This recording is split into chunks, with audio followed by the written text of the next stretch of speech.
What attracted you to this series from the outset? What attracted me to this series from the outset was that it was an opportunity to explore and revisit and explore Trevor in entirely different circumstances. To explore him free from drugs, to explore him free from criminals, to explore him out of prison, and to explore him pursuing what he has always wanted to do since he was a child, acting. What attracted me to this project was the chance to work with Destin.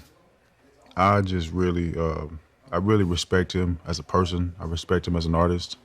I saw his two films of his, one in Short Term 12 and one called Just Mercy. We also had a general meeting, maybe even a year, I think, before we talked about this.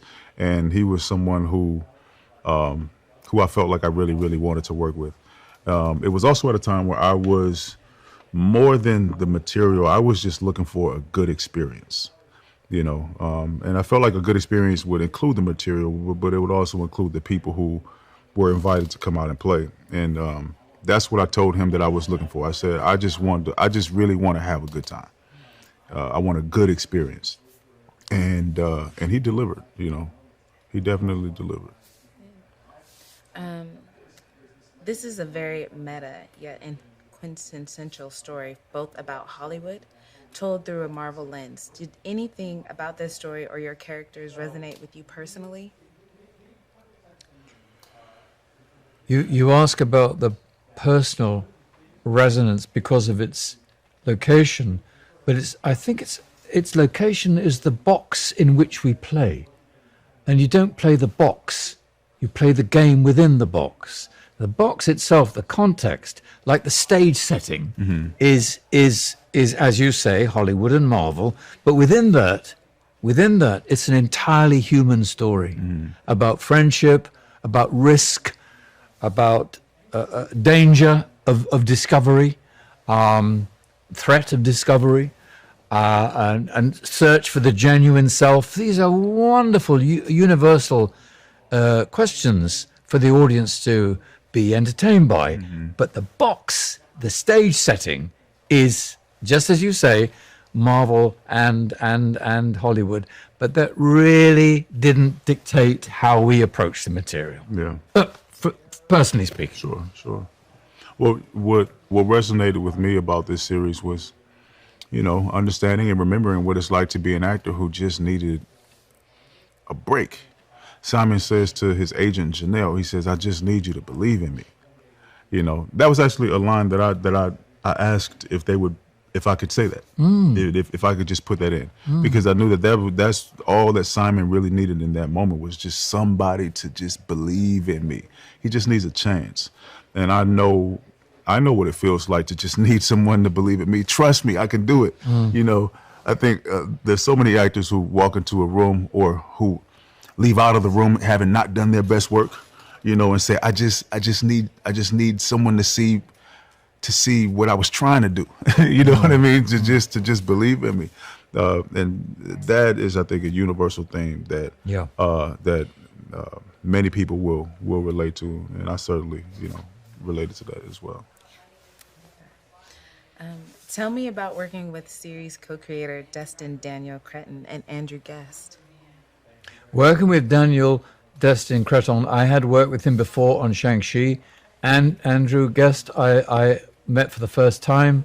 They were immensely protective of their cast, of the genre, and of actually, genre is the wrong word because this defies genre, but of the material, and really anxious to give us a wonderful place to stand from which to jump and take risks within the story, within the narrative.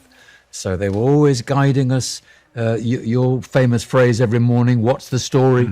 And we followed the story under their affectionate, skilled guidance. Wonderful to work with them. Yeah, I had a fantastic experience working with Destin and Andrew. I call him AG. This felt like it was like a home team project. You know, everybody cares. Everybody's talented. We know that already. So now let's go and just make something that we all like. And let's do our best job at that. And let's get home safely, and let's come back and let's do it again tomorrow. That's what it felt like making this. And when work feels like that, then it doesn't always feel like work. No, it doesn't. It's wonderful. Beautiful. Yeah.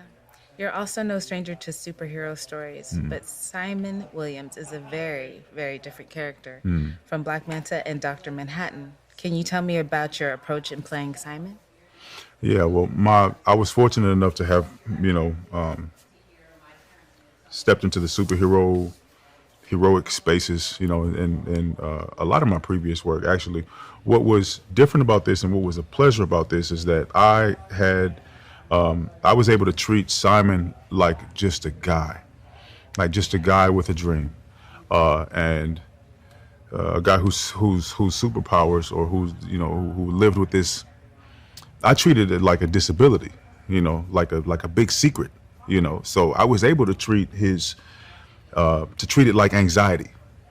I was able to treat his enhancedness as like something that he was like a big shameful secret, and that's human.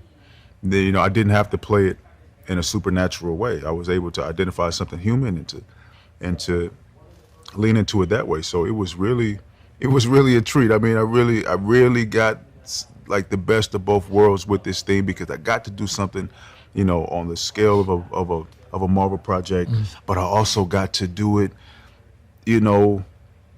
differently. I also got to do it in something that in a way that felt grounded. And I'm careful to make that to make the differentiation because I don't want to imply that those opportunities don't exist elsewhere in the Marvel world. But we really, I really got the chance to hone into to this character's humanness, aside from there being anything spectacular about him that sort of leans to the side of anything supernatural. So that was really a gift. Nice. Thank you. Sir Ben, this is the fourth Marvel property that your character Trevor Slattery appears in, but it's the first time we really get to know this character on a deeper level. What was it like revisiting Trevor, and did anything about him surprise you this time around? Revisiting Trevor for the fourth time, I think gave me, through the writing and through the actors' relationship, it gave Trevor an opportunity to express his profound love of Shakespeare and the English language, and that to inhabit this series with that flavor for Trevor and for me was really gratifying. There's not a lot of Shakespeare in Iron Man 3, nor in All Hail the King, nor in Shang-Chi, but it was allowed to creep in quite strongly, and often opportunities for Trevor to quote Shakespeare as part of handing on something about acting to a colleague. It's about handing on, and that was a wonderful thing to hand on to Yahya / Simon through Trevor / Ben. I have one last question. What do you both hope fans take away from the series? I don't know whether I hope that fans will take anything away from the series other than sparking some thought in their head that they wouldn't be sparked if they didn't see the series. I think the series is going to ignite all kinds of sparks, just to stimulate and entertain. Yeah. What do I hope fans and viewers take away from the series? Honestly, I haven't gotten that far yet, but I hope that they watch.